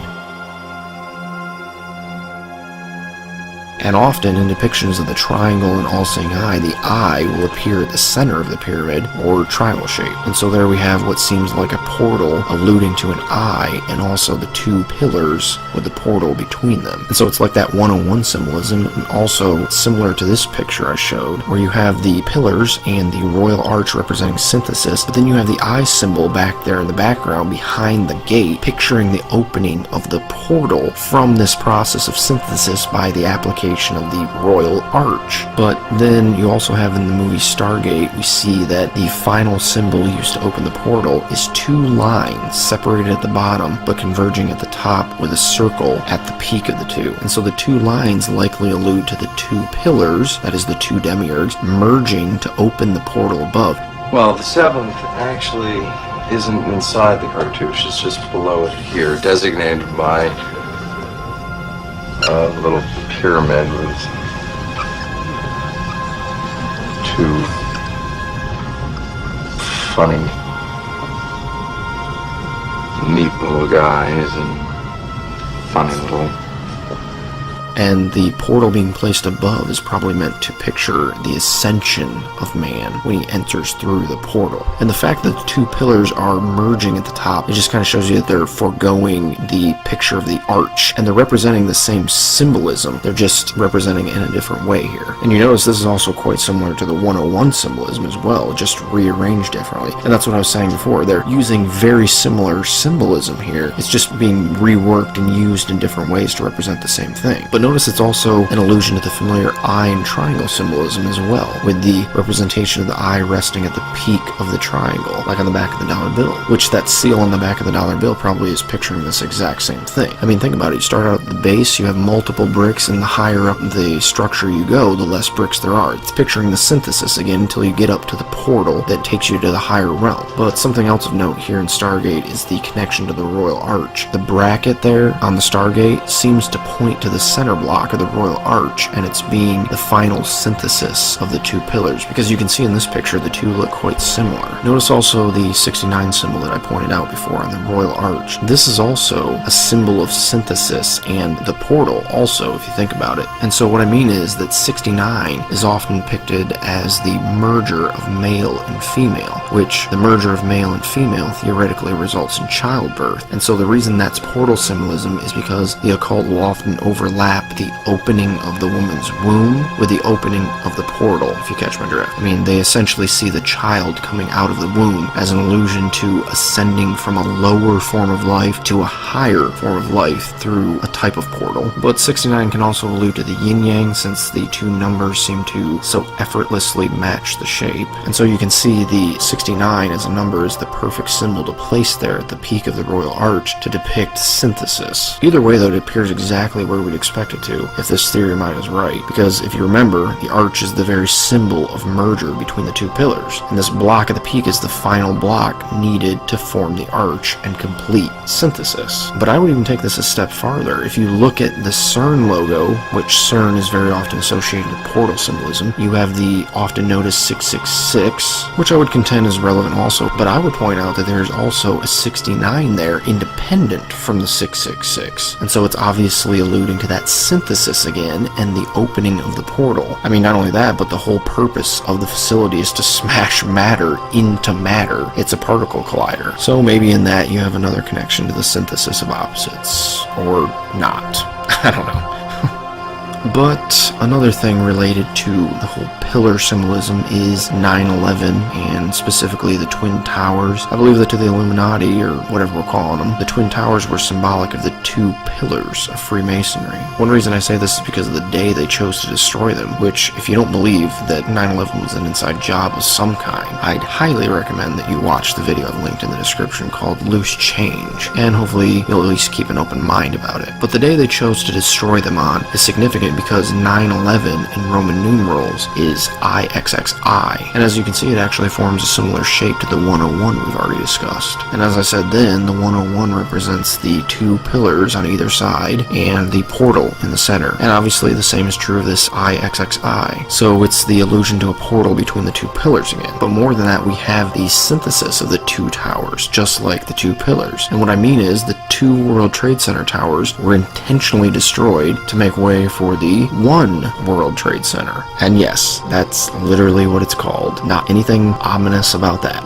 But the One World Trade Center represents what's often called the third pillar, that is, the amalgamation of the first two pillars. And so, again, it's the same idea as the arch being placed on top of the two pillars. It's just another way of representing the same thing. Let me prove my point further, though, about this. Notice in this picture what seems to be an intentional connection made between the layout of the three towers and the layout of the three pyramids in Egypt. The reason I point that out is because the One World Trade Center is actually an elongated square antiprism, which you're probably wondering what on earth that means. And so a square antiprism consists of two pyramids that have been unfurled at their highest point and then interlocked one to another, as you can see in this clip. And so what I'm saying is the two pyramids that make up the new tower likely represent the twin towers. And so that One World Trade Center is a perfect representation of the two World Trade Center towers being synthesized into a single whole. Also, if that weren't enough, I mean, just think back to what I was saying about the name, the One World Trade Center. This whole ritual behind 9/11 and the tower is bigger than just buildings. It's a symbolic statement. The statement being made here is about the great work on a worldwide scale. Remember, these elite, they think this planet is just a construct, and then all of us are just imprisoned here. And so that's why they want this worldwide amalgamation, not just the combination of two buildings. They don't care about that. This is just a ritual to show their dedication to this great work, because they think if they achieve this, they'll destroy the construct along with the demiurge, and then they'll be set free to ascend. And obviously, given the massive death toll incurred on 9/11, they're willing to do just about anything to achieve that goal. And so the statement they're making there is, look, if we're going to kill all these people just to put these two buildings together as some stupid symbol, how much more do you think we're willing to do to finish the actual great work? Because part of the great work is not synthesizing two buildings. That's nothing but a ritual. And so that means they're actually hard at work trying to bring about this great work. And so just think about some things that are occurring around you right now on a daily basis. Can you think of any ways that they're working to accomplish this goal in the world today? To show you one, let me just backtrack a tad. Before I mentioned that occasionally the two pillars are portrayed as red and blue, and often they use these types of blue and red as opposing colors for their dualistic symbolism, as we saw in Tron Legacy. But also, remember back to the Hegelian dialectic I showed. The thesis I represented with blue on white, and the antithesis I represented with red on black. But the synthesis I represented with purple on gray. I did this because the combination of black and white is gray, and the combination combination of blue with red is purple. So purple is often used by the Illuminati to represent synthesis, or the third pillar. So the reason I say all this is because a few months ago, in April, Prince died, and Prince was quite famous for his song Purple Rain. So you had purple light shows and all kinds of purple themes everywhere, supposedly in his honor. However, Prince at one point in his career seemed to allude to his being made up of two different genders, speaking about the Gemini and whatnot. But during our conversation, the artist shared a very personal discovery he's recently made about himself. This is very interesting. Recent analysis has proved that there's probably two people inside of me, just like a Gemini, and we haven't determined what sex that other person is yet. What I'm getting from you is that you were very much in touch with both sides of yourself, your masculine and feminine side. Oh, yeah. Yeah. And always have been. And he even admitted at one point that the symbol he used throughout his career was a combination of the symbols for male and female. Yeah. So how did it come about? The symbol came to you, and the symbol is like a combination of female and male? Yes. And of course he was well known for being rather feminine in both his dress and mannerisms. But what I'm saying is, Prince was a symbol to the elite of the synthesis of male and female, and his death, while tragic, it seems to be all too convenient for them and their schemes, since transgenderism is the in thing now. I mean, ask yourself, is this acceptance, and more than that, celebration of such a deplorable lifestyle as transgenderism even close to normal?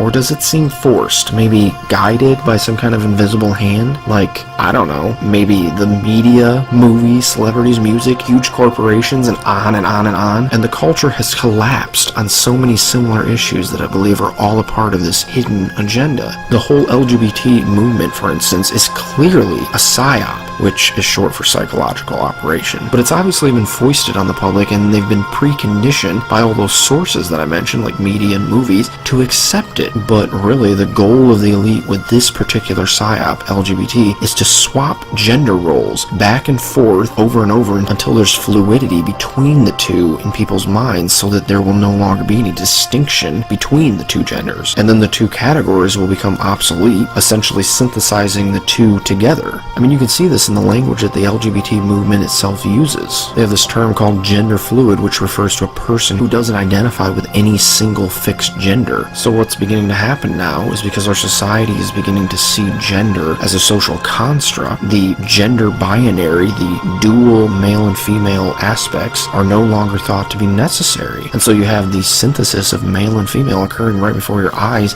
in the LGBT community itself.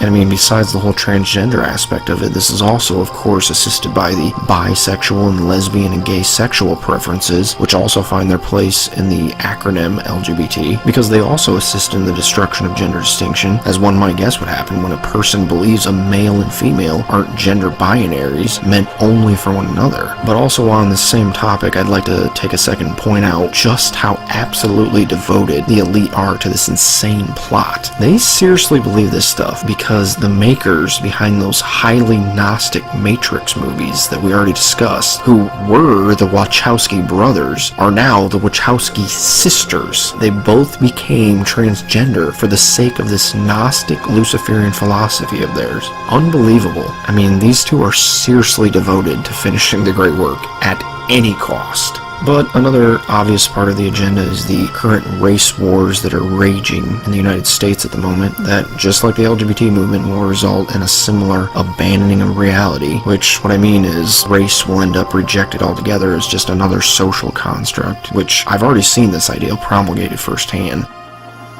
I am not black. I mean, that's what the world calls me, but it's not me.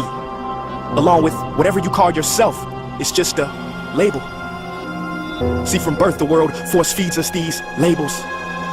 Race was invented in the 15th century to divide people from each other, and it has worked perfectly. Who would you be if the world never gave you a label?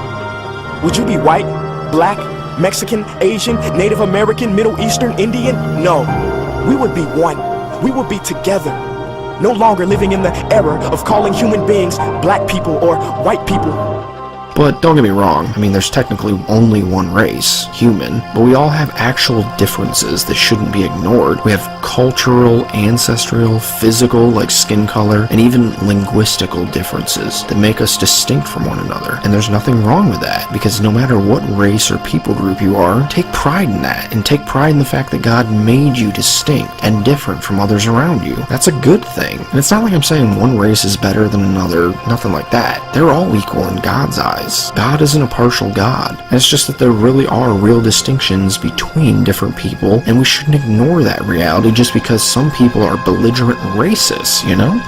But another psyop that I would point out is evolution. Evolution essentially teaches that men are just highly evolved animals, which in effect erases the boundaries between the two. And what better way to get society to accept the merger of human and animal, that is, chimeras, than to tell them they're already animals? And I mean, we already have examples where humans are mutilating themselves to appear more animal-like. I mean, it's similar to the transgender thing, it's just instead of becoming a different gender, they're becoming animals. And so the thing that I would ask about this is that how do you go about condemning bestiality and scientific endeavors to make human-animal crossbreeds when man is actually nothing but an animal in the first place? Do you see how they've rigged the system to collapse here? I mean, it seems that they intentionally pushed this view of evolution to begin with so that one day they can pull the rug out from under the people protesting such disgusting things as that. But notice that chimera crossbreeds between man and animal have been the fixation of the occult since the time of the Egyptians, and really it lives on today in the form of like werewolf movies and TV shows and vampire dramas and all that stuff. And I realize this psyop seems more unreasonable right now because it's so far out, but mark my words, man, you're gonna start seeing this stuff more and more. And just keep in mind that if you had told somebody in the 90s that gay marriage would be legal in such a short amount of time, they probably would have had the same reaction.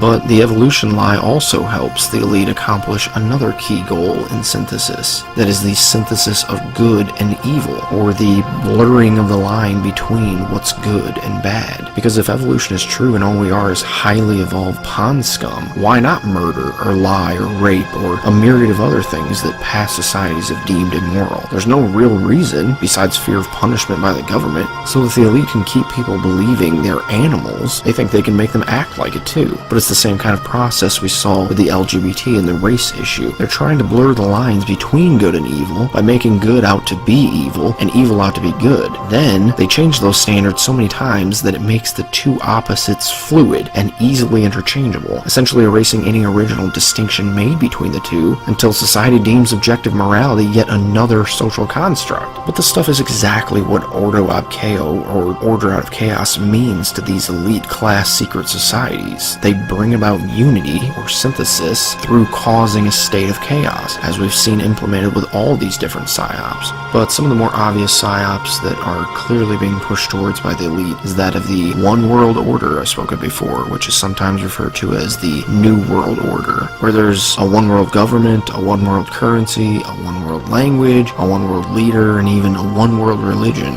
In other words, they want complete and utter unification of all things. It's always about taking the many and making them into a unified whole. But the last psyop I would point out is one that is meant to merge all the previous ones I've mentioned, and it's like the crowning jewel of the great work, falling just short in the pecking order of the synthesis of the demiurge. And I'm of course talking about transhumanism. And transhumanism can be seen as the merger of man and machine, of biology and technology, even life and death, though organic and inorganic is probably a more accurate way of putting it. The reason, though, that this is the one psyop to rule them all is because it ends the debate on the others. It's the capstone, in a sense. Because once it gets fully implemented and humans start becoming fully machine, there can no longer be any distinction between sexual orientation, gender, race, nationality, not even species will be a valid distinction any longer. And morals? Forget about it. They'll evaporate overnight. Not to mention the simultaneous abandoning of nearly all religion, because who needs to worry about an afterlife when you can't die? I mean, the only religious belief that won't be completely erased by transhumanism will be pantheistic monism, that teaches that all is one and that all is God. I mean, it's the very definition of the synthesis of macrocosm and microcosm, and really any and all opposites, because in pantheistic monism, all things in existence are seen as being one united whole.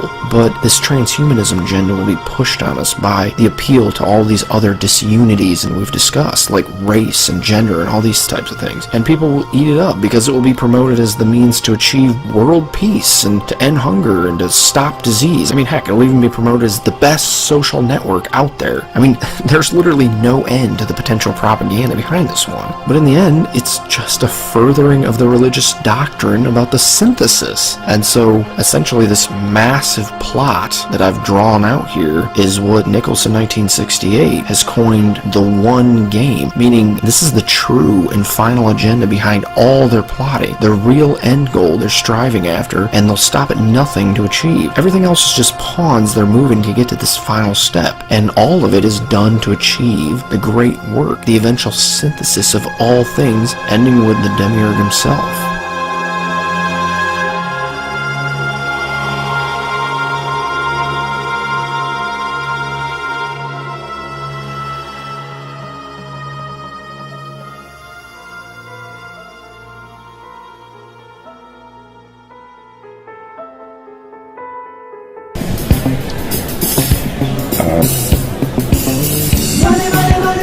Money is a good thing.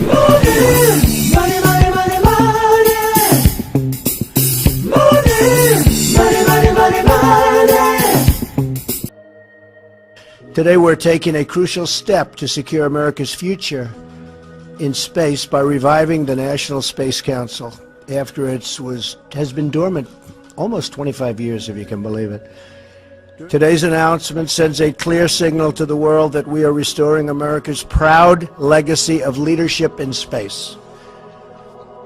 Our Vice President cares very deeply about space policy, and for good reason. Space exploration is not only essential to our character as a nation, but also our economy and our great nation's security. The human soul yearns for discovery. By unlocking the mysteries of the universe, we unlock truths within ourselves. That's true. Our journey into space will not only make us stronger and more prosperous, but will unite us behind grand ambitions and bring us all closer together. Wouldn't that be nice? But will unite us behind grand ambitions and bring us all closer together. Wouldn't that be nice? Every launch into the skies is another step forward toward a future where our differences seem small against the vast expanse of our common humanity. Sometimes you have to view things from a distance in order to see the real truth. It is America's destiny to be at the forefront of humanity's eternal quest for knowledge. It is America's destiny to be at the forefront of humanity's eternal quest for knowledge. And so in the end times, it makes sense that the same trick will be played on us, that we will be seeking knowledge and wisdom. A lot of them out there, right? Infinity and beyond is infinity. It could be infinity. We really don't know. It could be. There's got to be something, but it could be infinity, right? At some point in the future, we're going to look back and say, how did we do it without space? This guy just doesn't want to lie. No. He's looking down. He just doesn't want to say anything. This is why he didn't give any interviews for the rest of his life. Look at that. Please do look at that, folks. YouTube video of the first Apollo crew to come back. Press conference. It's really embarrassing. I mean, it's just embarrassing. The lie was so big that they really couldn't fake it that well. It was too much for them. So pretty self-explanatory. But there you go. I mean, it just kind of highlights the whole underlying fact that when you really start to learn about what space travel supposedly would entail, or the challenges that it provides, just to human life and to the human body, even going somewhere as relatively close as Mars, and when we understand that this is all. It's all a narrative. There is no space. There's no space travel. So, what is kind of the point of all this? In many ways, you can look at just the whole concept of outer space as just sort of an archetypal representation of death and mortality, because that's what it is. It's just the most extreme environment to try and put a human being into, not just in the extreme, heat and cold and the vacuum of space with no air to breathe, and it would literally, if you were to just float out without a spacesuit, it would just, the vacuum itself would just suck you apart. But then, of course, there's all the solar radiation and other, radiations. Of course, they don't mention the Van Allen belt here, but that's a different kind of radiation. So it's all kind of just an excuse to constantly be putting forth this kind of propaganda about, well, you have to overcome these challenges, and they're biological challenges, they're aging challenges, it's the transhumanist gospel, it's the transhumanist agenda. These things have to be overcome in order to even go, to try and realistically, the chances of cancer being 100% just to go to Mars. So who's going to want to do that?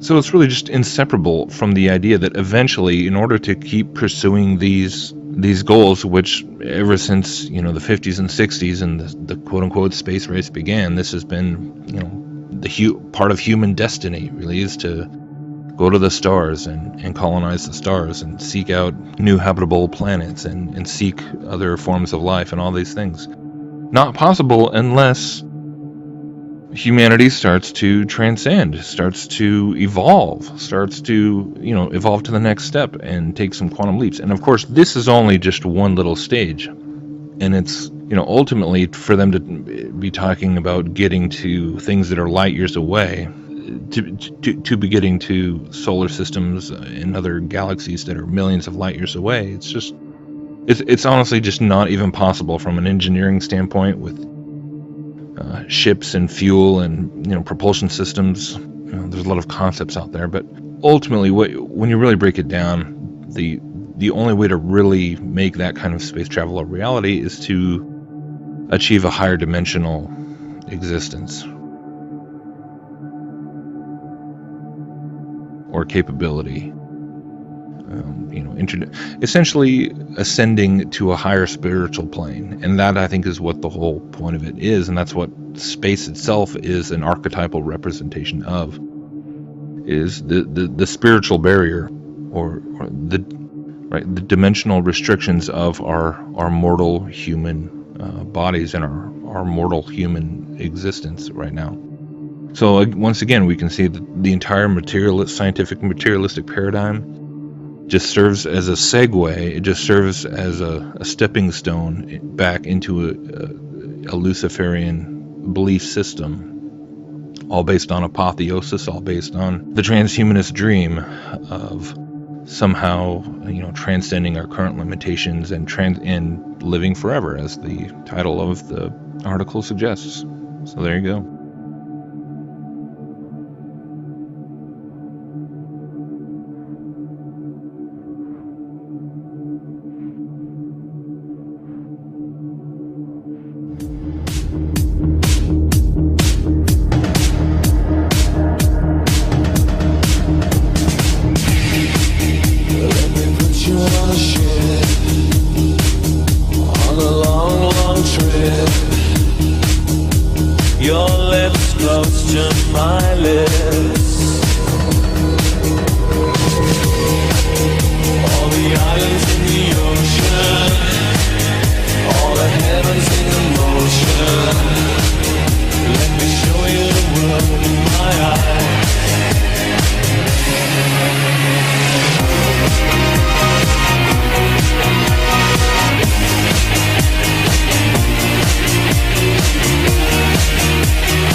Another interesting find when it comes to the flat earth here in Sydney, Australia. Taking a look at the harbor. First off, before pointing that out, you see the Sydney Opera House, world famous, and you see Goat Island. I find that pretty interesting. A reference to Freemasonry and Baphomet. Now, taking a look here at Darling Park, let me get a little bit of a close-up. Zoom in here in these three buildings. Zoom in here, and they basically look almost like an uncapped pyramid.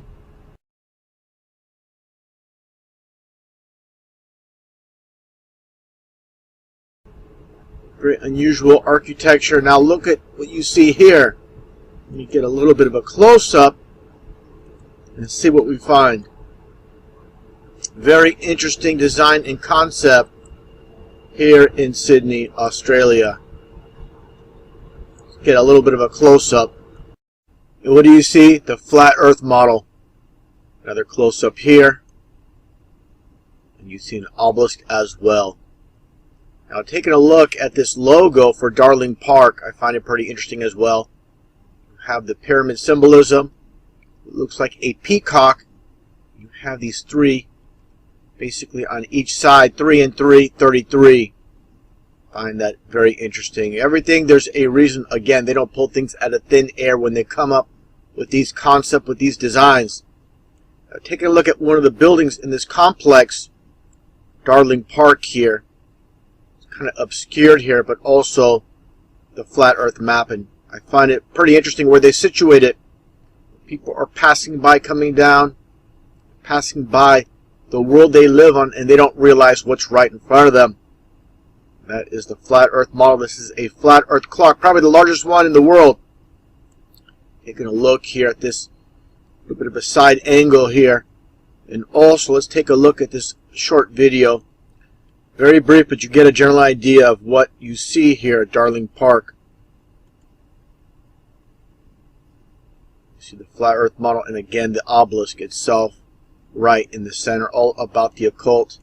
Now, one thing I need to point out, as many people know, the flat earth model and the UN logo. Now, the connection with Sydney I'll get into right now, which I find pretty interesting. First up, before we even get into that, one thing that needs to be shown is there just so happens to be 33 segments in the UN logo. Now, looking at Sydney itself, it just so happens to be on the 33rd parallel on the south. So you see the connection with the UN, Freemasonry, and the 33, always with the occult. People can't see that we live on a flat earth with all the videos I have made and many others. And those that own and control this world, these Freemasons, and the number 33, as always in plain sight. This is what they're all about. Everything has always been hidden in plain sight as a form of mockery, specifically with the flat earth.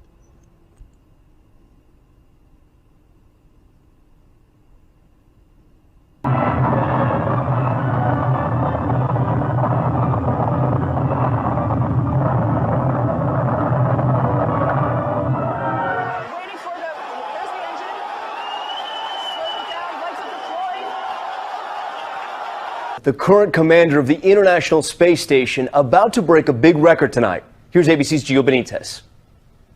They call it the Peggy factor, Mission Control's code word for the way superstar astronaut Peggy Whitson always gets the job done. I love it up here. Tonight, Commander Whitson making history with her record for any American. By the time she lands in September, her tally will be 666 days. 666 days in space. The greatest trick the devil ever pulled was convincing the world he didn't exist. You're the one who said you walked on the moon when you didn't. Calling the kettle black, if I ever thought of it. Saying I misrepresented myself. Away from me. You're a coward and a liar and a thief. No more broken hearts. We're better off apart. Let's give it a try. Tell me, tell me, tell me lies. Tell me lies. lies, tell me sweet little lies. Tell me lies. Tell me lies. Oh no, no, you can't disguise. You can't disguise. No, you can't disguise. Tell me lies, tell me sweet little lies.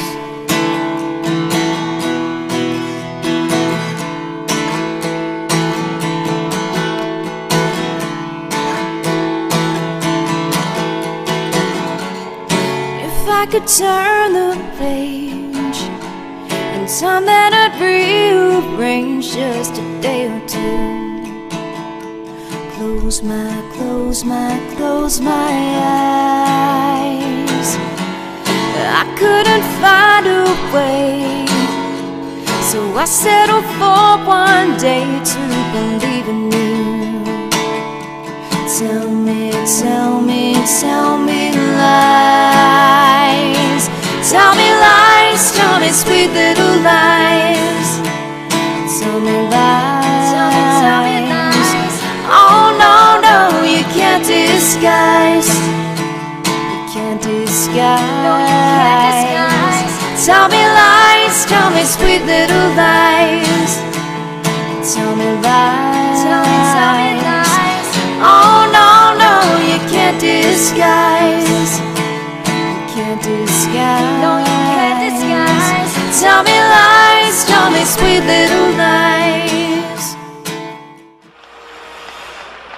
We choose to go to the moon in this decade and do the other things, not because they are easy, but because they are hard. Because that challenge is one that we're willing to accept, one we are unwilling to postpone, and one we intend to win. The astronauts took to the moon. Astronauts to the moon.